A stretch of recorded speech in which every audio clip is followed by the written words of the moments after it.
मित्रांनो, तुमचं पुन्हा एकदा GB स्टोरी टेलर या यूट्यूब चॅनलवर स्वागत आहे. आजच्या आपल्या गोष्टीचं नाव आहे श्रापित कवी, लेखक संतोष देशपांडे.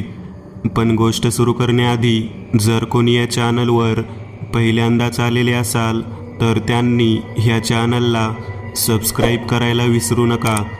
चला तर मग अजिबात वेळ न घालवता गोष्टीला सुरुवात करूया.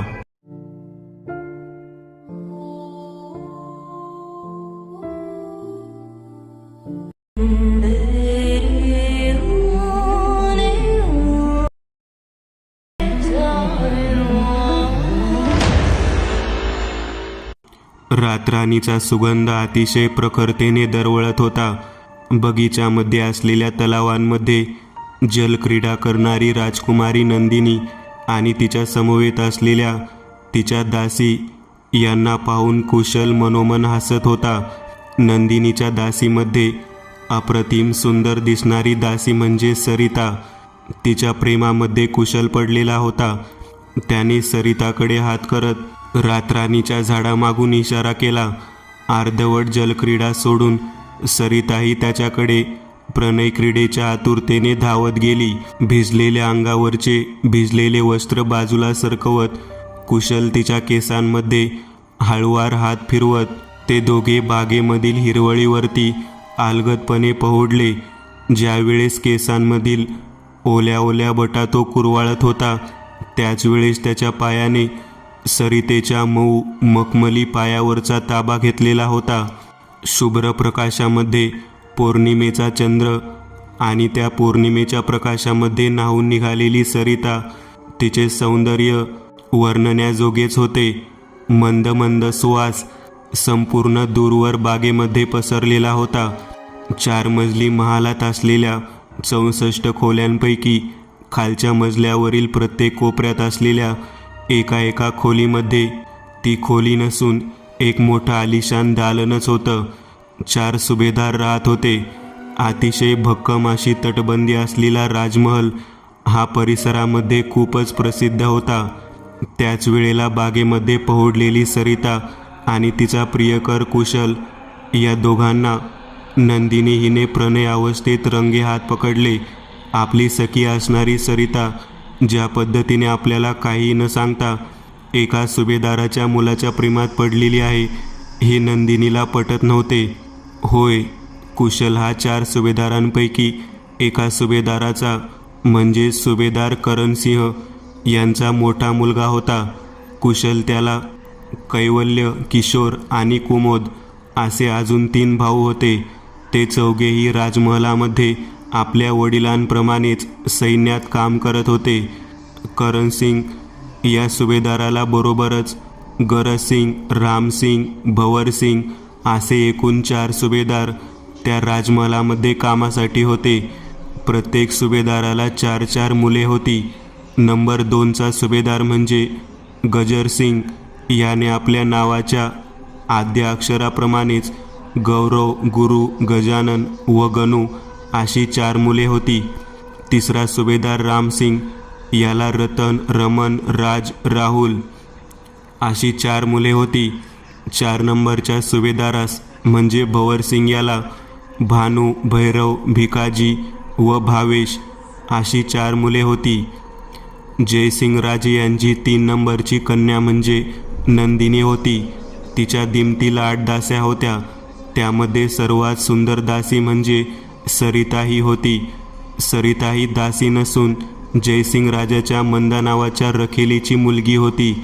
जयसिंग राजाला सरिता ही खूप प्रिय होती. जयसिंग राजाची रखेल मंदा अप्रतिम सौंदर्यवान स्त्री होती.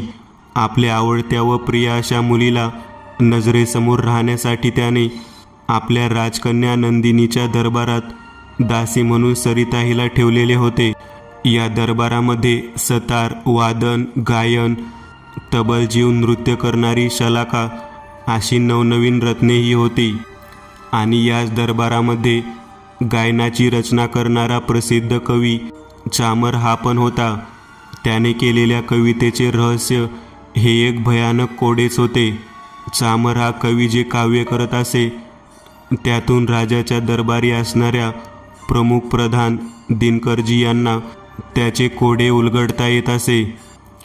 चामर याची काव्य हे एका स्वप्नावर आधारित असे. भविष्यात घडणाऱ्या गोष्टीवरती चामर काव्य रचत होता. स्वप्नांमध्ये पौर्णिमे दिवशी दिसणारी कविता पहाटेच्या वेळीच लिहून ठेवत असे आणि तेथून पुढे त्या रचनेवर विविध प्रकारचे शोध लावायचे काम दिनकरजी आणि इतर मंडळी करत असत. आजपर्यंतच्या माऱ्याने पौर्णिमेच्या रात्री केलेल्या कवितेतून आणि प्रकारच्या गजाननचे पुढे भविष्यात येणाऱ्या संकटाची रहस्य उलगडून जयसिंग महाराजांना संकटाची किंवा चांगल्या गोष्टींची अगोदरच माहिती मिळत होती. राजाच्या दरबारी भवानी मातेची पूजा करणारे प्रमुख मुनिवर म्हणून जगताचार्य हे होते. त्यांनाही भविष्यातील घडणाऱ्या अनेक गोष्टींची माहिती पौर्णिमेच्या रात्री कुमकुमार्चन करून भवानी देवीची पूजा केली जात होती. त्यानंतर मांडलेल्या सरीपाटाच्या कवड्यांच्या खेळातून समजत होती. कविवर्य आणि जगताचार्य या दोघांमध्ये एक प्रकारचे शीतयुद्ध सुरू होते. वर्चस्वाची लढाई कायम राजदरबारी होत होती. प्रत्येक लढाईमध्ये कविवर्य हे जगताचार्यपेक्षा श्रेष्ठ ठरत होते. कविवर्य चामर यांच्या कवितेतून राजाला बऱ्याच संकटापासून पूर्वकल्पना मिळाल्यामुळे व गुप्त असणाऱ्या अनेक पद्धतीच्या साधनांबद्दल माहिती मिळाल्यामुळे जयसिंग महाराजांच्या दरबारी मान होता, सन्मान होता. राजकवी म्हणून अमाप संपत्ती त्यांच्या पदरी होती. राजदरबारामध्ये इतर वेळी जेव्हा चामर कवी जेव्हा कवितेचे गायन करत असे, त्याच्या कवितेवरती राजाच्या 4ही पटराण्या 2 रखेली अतिशय भाळून जात होत्या. अशा प्रकारे एकंदर जयसिंग राजाच्या महालाची स्थिती होती. ज्या प्रकारे अचानकच सरिता आणि कुशल या दोघांना विचित्र अवस्थेत पाहिल्यानंतर नंदिनी हिने दोघांनाही सर्वांदेखत अपमानित केले. सरिता व त्याचे वागणे नंदिनीला अजिबात पटलेले नव्हते. आपल्या इतर दासींदेखत तिने त्या दोघांनाही विचित्र पद्धतीने हास्य उल्हास करत चेष्टामस्करी करण्यास सुरुवात केली. रात्रीच्या वेळी अचानक मोठ्याने हसण्याचा आणि जलतरण तलावाजवळ पुरुष उभारलेला पाहून बाकीच्या सुभेदार लोकांनी रक्षक असणाऱ्या स्त्रियांना त्या ठिकाणी पाठवले. आमचे एकमेकांवरती खूप प्रेम आहे अशी कबुली देणारा कुशल वारंवार नंदिनीसमोर हात जोडत होता. सरिताही मान खाली घालून रडत होती व समोर हात जोडत होती. परंतु हेकट बुद्धीची असणारी नंदिनी मात्र काही केले ऐकण्यास तयार नव्हती. तिने त्यांच्यावर कोणत्याही प्रकारची दयामाया न दाखवता उलट आपल्यापेक्षा दिसायला प्रचंड सुंदर असणाऱ्या सरितेबद्दलचा मनातील राग व्यक्त करत आपल्या अंगरक्षक असणाऱ्या स्त्रियांना हाक दिली. स्त्रियांनी विचित्र अवस्थेमध्ये असलेल्या सरिता आणि कुशल यांना बंदिवान करून त्यांना राजमहालातील समोरच्या दालनामध्ये उभे केले. रात्रीच्या वेळी बागेच्या मध्यभागी असलेल्या कारंजाजवळ कविवर्य अमर, नृत्यांगना शलाका, गंधर्व गायक, तबलजी, सतारवादक यांची मैफिल बसलेली होती. अचानक तेथून अर्धनग्न अवस्थेमधून स्त्रियांमार्फत बंदिवानासारखी वागणूक देऊन कोणाला घेऊन जात आहेत या विचाराने जयसिंग महाराज यांची मैफिल मध्येच थांबली. थोड्याच वेळाने जगताचार्य यांच्यातर्फे भवानी देवीच्या मंदिरात मोठी आरती सादर होणार होती आणि त्यानंतर होणाऱ्या कुमकुमार्चनानंतर राजावर येणाऱ्या चांगल्या वाईट गोष्टींची माहिती समजणार होती. त्यामुळे जगताचार्यही त्याच कारंजा समोरील दालनांमध्ये बसलेले होते. दिनकरजी 4ही सुभेदार त्यांची पुत्रमंडळी आज पौर्णिमेच्या रात्रीची आरती करून दिवसा सामोरे येणाऱ्या राजकवी यांच्या स्वप्नातील कवितेबद्दल रहस्य उलगडण्याच्या त्या गोष्टीची तयारी करण्यासाठी गुप्तहेर ही मंडळी पण उपस्थित होती. अचानक कुशल आणि सरिता त्यांना पाहताच राजा जयसिंग भयंकर रागावलेले होते. अप्रतिम सौंदर्याने भरलेली त्यांची कन्या म्हणून सर्वश्रुत असणारी सरिता हिचा कुशलचा तो अवतार पाहून राजा जयसिंग प्रचंड रागावलेले होते. सुभेदार करण सिंग यांना जाब विचारत राजाने सर्वांदेखत कुशल याला ताकीद दिली. सर्वांदेखत झालेला हा भयंकर अपमान आणि कुशल यांना सहन झाला नाही. त्याचवेळी एकतर्फी सरितावरती प्रेम करणारा सुभेदार रामसिंग यांचा मुलगा रतन सिंग अत्यंत रागाने पाहत म्हणाला, हा राजद्रोह आहे. त्याचवेळी रामसिंग यांनी आपला मुलगा रतन त्याला शांत राहायला सांगितले. जगताचार्यांनी त्या गोष्टीचा निवाडा उद्या सायंकाळी दरबारामध्ये करण्यात यावा अशी विनंती राजेसाहेबांना केली. त्याचवेळी त्यांनी भवानी देवीच्या आरतीबद्दलही सर्वांना निघण्याची विनंती केली. सर्वांनी भवानी मंदिराकडे प्रवेश केला. कुशल आणि सरिता यांना बंदिवानाप्रमाणे कारंजा येथील दालनामध्येच एक दुसरे वस्त्र देऊन त्याच ठिकाणी नजर कैद म्हणून उभे करण्यात आले. आपण एकमेकांवर केलेल्या प्रेमाची एवढी मोठी शिक्षा संपूर्ण राजमहालातील लोकांदेखत मिळत आहे हे पाहून सरिता भयंकर रडत होती. हा म्हणता ही गोष्ट सरिताची आई मंदा हिच्या कानावरती गेली. मंदा भयंकर रागाने लालबुंद झालेली होती. ती तडक भवानी देवीच्या मंदिराकडे जाण्यासाठी निघाली. जाताना तिने आपली कन्या सरिता व कुशल यांना आपल्या समवेत घेतले. भवानी देवीची आरती सुरू असल्यामुळे कोणीही त्या ठिकाणी कोणत्याही प्रकारचे व्यवधान आणू शकत नव्हते. आरती झाल्यानंतर कुमकुमार्चन सुरू झाले. कुमकुमार्चनानंतर जगताचार्य यांनी सारीपाटाच्या खेळातील कवड्यांना टाकण्यास सुरुवात केली. जगताचार्य यांनी डोक्याला हात लावून सारीपाटाचा खेळ बंद केला. समोर सारीपाटातील खेळांमध्ये जे प्रश्न उपस्थित झाले होते ते राजा जयसिंग यांच्या समोर सकाळच्या वेळीच मांडण्यात येतील व ते त्या पद्धतीने आपण मला मांडू द्यावेत अशी आचार्यांनी पहिल्यांदाच विनंती केली होती. तेथे उपस्थित असलेल्या सर्वांना हे कळून चुकले होते की नक्कीच काहीतरी विपरीत संकट राजावरती येणार होते आणि त्यात भर म्हणून काय, पहाटेच्या वेळी राजकवी चामर यांनी जे स्वप्न पाहिले त्या स्वप्नातून ते खडबडून जागे झाले आणि असे भयंकर विचित्र स्वप्न त्यांनी एका कवितेमध्ये सादर केले.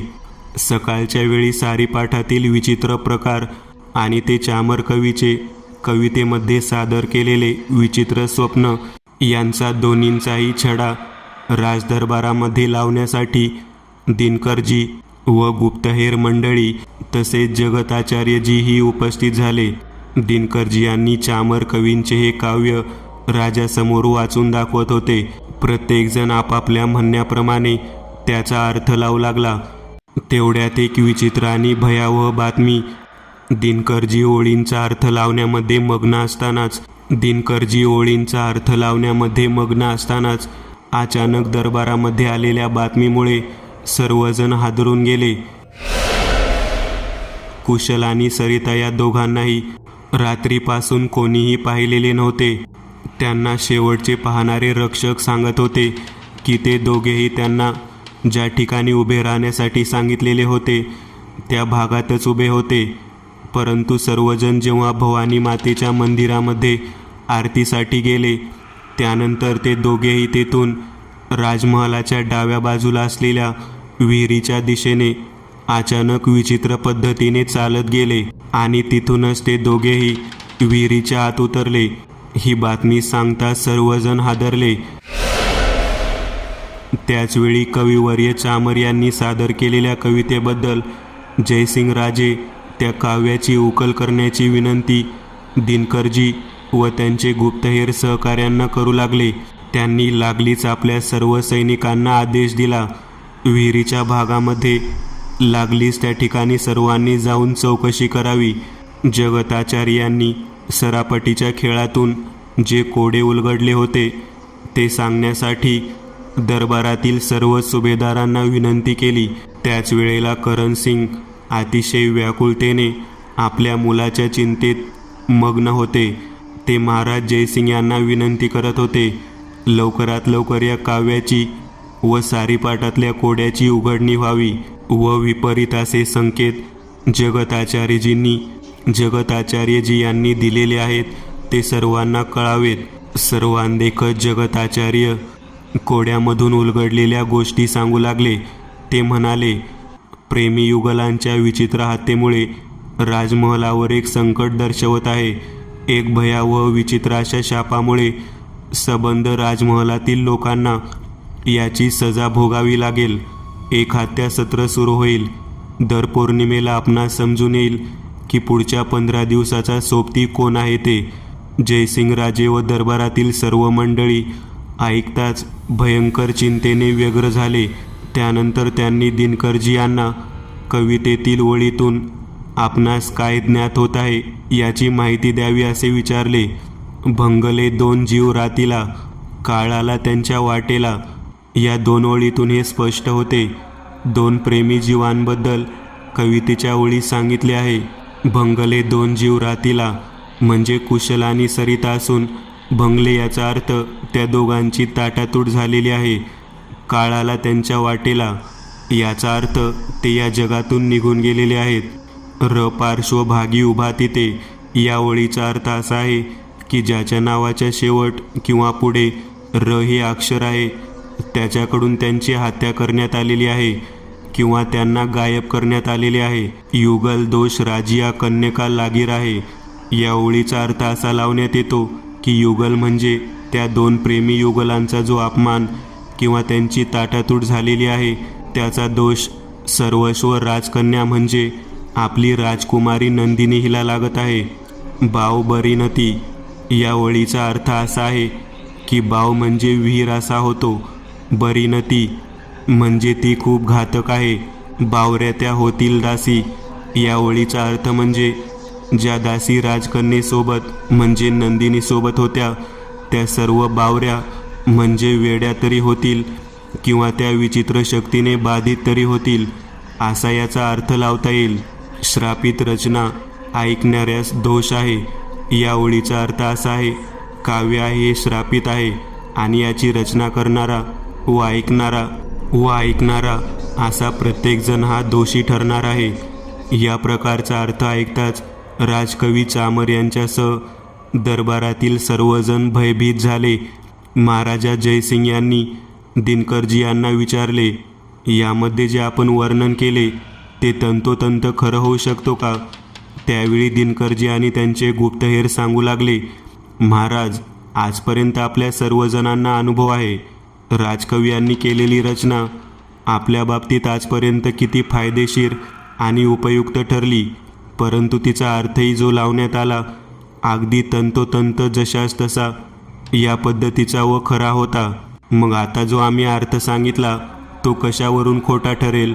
त्याचवेळी सुभेदार करणसिंग, राजा जयसिंग हे तडक विहिरीकडे जाण्यासाठी निघाले. ते तिथे गेले असता त्या ठिकाणी त्यांना कोणतीही विचित्र गोष्ट अथवा सरिता आणि कुशल यांचा कोणताही साधा दागिनासुद्धा सापडला नाही. त्यानंतर 4ही सुभेदारांना घेऊन राज्यातील मान्यवर लोकांना घेऊन दरबारामध्ये राजा जयसिंग आले. त्यांनी जगताचार्यांसमोर बसण्याची विनंती केली. दिनकरजी आणि त्यांच्या गुप्तहेर तसेच राजकवी चामर समवेत चर्चा करत असताना त्यांनी आदेश दिला की कवितेमध्ये वर्णन केल्याप्रमाणे ज्याचे अक्षर अथवा शेवटचे अक्षर आहे अशा व्यक्तींचा शोध घेण्यात यावा. त्या व्यक्तीकडूनच ही घडवलेली घटना असून त्यांचा शोध घेणे गरजेचे आहे. तसेच ज्यांच्याबद्दल वर्णन करण्यात आले आहे अशा सर्व दासींना व राजकन्या नंदिनीला आपण आपल्या वनांमध्ये आश्रित असलेले महर्षी सागरजी यांच्या आश्रमामध्ये घेऊन जाण्यात यावे. त्यांना येथे घडलेला सर्व वृत्तांत आपण कळवावा आणि त्यानंतर यावरचा तोडगाही विचारावा अशी माझी विनंती आहे. हे पण त्यांना सांगावे. हे सर्व प्रकारची चर्चा झाल्यानंतर महाराजा जयसिंग, सुभेदार करणसिंग हे दोघे एका दालनामध्ये चर्चा करण्यासाठी गेले. त्यांच्या दोघांच्याही मुलांवर आलेली ही वेळ फार घातकच होती. असा कोणी व्यक्ती असेल ज्याचे सुरुवातीचे नाव पासून सुरू होते किंवा अंतिम नाव पासून संपते, अशा सर्व व्यक्तींची नावे त्यांनी लिहिण्यास सुरुवात केली. रामसिंग आणि त्यांची 4ही मुले यांचे नाव पासून सुरू होते. गजरसिंग त्यापाठोपाठ भंवरसिंग, तसेच राजकवी चामर, तसेच दिनकरजी यांचीही नावे र अक्षरापासून संपत आहेत. या प्रकाराची चर्चा सुरू असतानाच करणसिंग यांनी महाराजांना विनंती केली, आपण दोघेही महर्षी सागरजी यांच्या आश्रमामध्ये जायला हवे. ही सर्व चर्चा झाल्यानंतर दोघेही आपल्या सुभेदारांसह महर्षी सागर यांच्या आश्रमामध्ये जाण्यासाठी निघाले. त्याच दरम्यान राजकन्या नंदिनी आपल्या दालनामध्ये स्वतःला कोंडून घेतले आहे आणि त्याच दालनामधील एका खोलीमध्ये तिच्या 5 दासीही कोंडल्या गेलेल्या आहेत. खिडकीतून त्या दासी आपले केस मोकळे सोडून डोक्यावरती बडवून घेत आहेत, मोठ्याने रडत आहेत, स्वतःचे कपडे काढून घेत आहेत, अशी बातमी सेवकाने दिली. हे ऐकताच राजे जयसिंग, सुभेदार करणसिंग दोघेही धावत दरबारामध्ये आले. तिथून दरबारातील सर्व मान्यवर राजकुमारीच्या दालनाकडे धावत पळत निघाले. तेथेच मंदा म्हणून असणारी सरिताची आई म्हणजेच जयसिंग यांची रखेल त्या ठिकाणी उपस्थित झाली. तिने राजांना मिठी मारत घडलेल्या प्रकाराबद्दल विचारणा करण्यास सुरुवात केली. तोपर्यंत सुभेदार रामसिंग यांचा मुलगा रतन याचा मृतदेह जलतरण तलावात तरंगताना नग्न अवस्थेत आढळला, अशी बातमी सेवकांच्या मार्फत आली. त्या मृतदेहाचे दोन्ही हात छाटले होते आणि त्याचे मुंडके एका बाजूला तलावातल्या नर्तिकेच्या मूर्तीच्या पुतळ्याच्या जलकुंभावरती ठेवलेले आढळले. राजकुमारीच्या दालनाकडे जाताना हे भयानक दृश्य पाहून सुभेदार रामसिंग मोठ्याने रडू लागला. तो म्हणाला, माझा मुलगा तर आमच्या दालनांमध्ये रात्री झोपलेला होता, तो येथे कसा काय आला? त्याची ही अवस्था कोणी केली? त्याचवेळी दिनकरजी आणि त्यांचे गुप्तहेर व इतर सुभेदार यांनी त्यांचा मृतदेह पाण्याबाहेर काढला. सुभेदार रामसिंग अतिशय मोठ्याने रडू लागले. त्यांना हे समजत नव्हते की माझ्या मुलाचा यात काय दोष, त्याच्यावर हे का म्हणून संकट आले असेल. त्याचवेळी राजकुमारीच्या दालनातून फार मोठ्या किंकाळ्या ऐकू येऊ लागल्या. सर्वजण त्या ठिकाणी जाण्यासाठी निघाले. राजकुमारीच्या दालनामध्ये खिडकीच्या बाहेरून पाहिले असता राजकुमारी ही आपल्या गोलाकार पलंगावरती संपूर्ण केस मोकळे सोडून डोके खाली गुडघ्यामध्ये घालून बसलेली आहे व तिच्या सभोवताली असणाऱ्या दासी वेड लागलेल्या स्त्रियांप्रमाणे ओरडत आहेत. त्यांनी स्वतःचे सर्व कपडे फाडलेले आहेत. हा मनुष्याने करणारा प्रकार नाही हे साऱ्यांच्या ध्यानात आले होते. तो मन विषण्ण करणारा प्रकार पाहताच राजा जयसिंग खूप मोठ्याने रडू लागले. त्यांना सावरण्यासाठी दोन्ही सुभेदारांनी त्यांना धरले. दिनकरजी, जगताचार्य यांनी राजसिंग यांना विनंती केली की झालेल्या प्रकारातून आपण सर्वांनी सावध होणे गरजेचे आहे. दोन्ही सुभेदारांनी व शिपाई लोकांनी मोठ्या शिताफीने राजकुमारीचे दालनाचे दरवाजे तोडले. सर्वजणांनी आतमध्ये प्रवेश करताच बाजूच्या सर्व दासी आपले डोके भिंतीवर आपटून घेऊ लागल्या. त्यांना सावरण्यासाठी सर्वजणांनी त्यांना धरले. त्यानंतर राजकुमारीकडे सर्वजण गेले. तोच राजमहलाच्या आतून राजा जयसिंग यांच्या 4ही राण्या त्या ठिकाणी आल्या. एकच रडारड सुरू झालेली होती. राजकुमारीजवळ राजकुमारीची आई जानकी जाताच तिने गुडघ्यामध्ये दडवलेले डोके वर करण्यासाठी हात लावताच अचानक वर लटकवलेल्या झुमराकडे झेप घेत राजकुमारी एखाद्या हाडळीप्रमाणे उंच उडी मारून त्यावर बसली. संपूर्ण केस चेहऱ्यासमोर आल्यामुळे तिचा चेहरा दिसत नव्हता. त्याचवेळी राजा जयसिंगने हा प्रकार पाहताच सर्वजण थक्क झाले. वर पाय खाली डोके, मोकळे केस सोडून राजकुमारी नंदिनी त्या झुमराला लटकू लागली. जगताचार्यांनी देवीच्या मंत्राचे पठण करताच ती पूर्वस्थितीमध्ये येऊ लागली. 5ही दासियांना सोबत घेऊन सर्वांनी जगताचार्यांसोबत महर्षी सागरजी यांचे आश्रम गाठले. आश्रमाच्या दाराजवळच सर्वजण थांबलेले असता महर्षी सागरजी यांनी त्यांना तेथेच थांबण्याची विनंती केली. केवळ जगताचार्य आणि महाराजा जयसिंग यांना आत येण्याची त्यांनी विनंती केली. बाकीच्या सर्व लोकांना त्यांनी ज्या ठिकाणी महायज्ञ सुरू होता तेथे जाण्यास सांगितले. जेथे महायज्ञ सुरू होता त्या ठिकाणी 5ही दासी आणि राजकुमारी नंदिनी यांना घेऊन गेले असता त्या आपल्या पूर्वस्थितीमध्ये येऊ लागल्या. त्याच वेळेला जगत आचार्य आणि राजा जयसिंग यांच्यासोबत चर्चा करून त्यांनी सर्व लोकांना महायज्ञातील अंगाऱ्याची पुडी दंडावरती बांधण्यासाठी दिली. महाराजा जयसिंग आणि जगताचार्य यांच्या समवेत झालेल्या गुप्त बैठकीत काय बरे सांगितले असेल. महायज्ञाच्या ठिकाणी गेल्यानंतर सर्व बाधित असलेल्या दासी आणि हाडळीप्रमाणे दिसणारी राजकन्या नंदिनी पूर्वस्थितीला कसं काय आली हे एक कोडे सर्वांना पडलेले होते. सर्वांना या गोष्टीचे पण कोडे होते की राजकवी चामर तसेच गुप्तहेर दिनकरजी यांना चर्चेसाठी यांनी का बोलावले नाही आणि सर्वांना केवळ अंगाऱ्याची पुडी देऊन राजमहलाकडे जाण्याचा आदेश का देण्यात आला हे पण कोडे सर्वांच्या डोक्यामध्ये घोंगावत होते. राजा जयसिंग आणि जगताचार्य दोघेही अतिशय शांत मुद्रेने आपल्या सर्व राजमहलातील लोकांना राजवाड्याकडे घेऊन गेले. त्याच दरम्यान एक विचित्र घटना घडली. रात्रीच्या वेळी दोन्ही प्रेमी युगल म्हणजे कुशल आणि सरिता त्या विहिरीजवळ फिरताना राजमहलातील सेवकांना दिसत होते. त्याच दरम्यान रात्रीच्या वेळी जलक्रीडा करण्यासाठी आले असता त्या तलावाच्या पाण्यामध्ये पाय बुडवून बसलेला रतन बऱ्याच जणांना दिसत होता. सुभेदार रामसिंग यांचा मुलगा राहुल आपल्या दालनामध्ये शांततेने पलंगावरती झोपलेला होता. पाण्याच्या तांब्यावरती ठेवण्यात आलेला खिळा अचानक वाजू लागला. त्याच वेळेला त्याच्या अंगावर पांघरलेली शाल अचानक खाली सरकली. राहुलच्या अंगावरती कसला तरी ओला पदार्थ पडताना त्याला दिसत होता. तो खडबडून जागा झाला. वर पाहतो तर काय, त्याचा मोठा भाऊ रतन याचे तोडलेले मुंडके वर झुमराला टांगलेल्या अवस्थेमध्ये होते व ते त्याच्याशी विचित्र आवाजामध्ये बोलत होते आणि त्याच्या कापलेल्या नरड्यातून रक्त राहुलच्या शरीरावर सांडत होते. संपूर्ण राजमहलामध्ये घडणाऱ्या विचित्र घटनेने पुन्हा एकदा राजमहल हादरून गेले होते.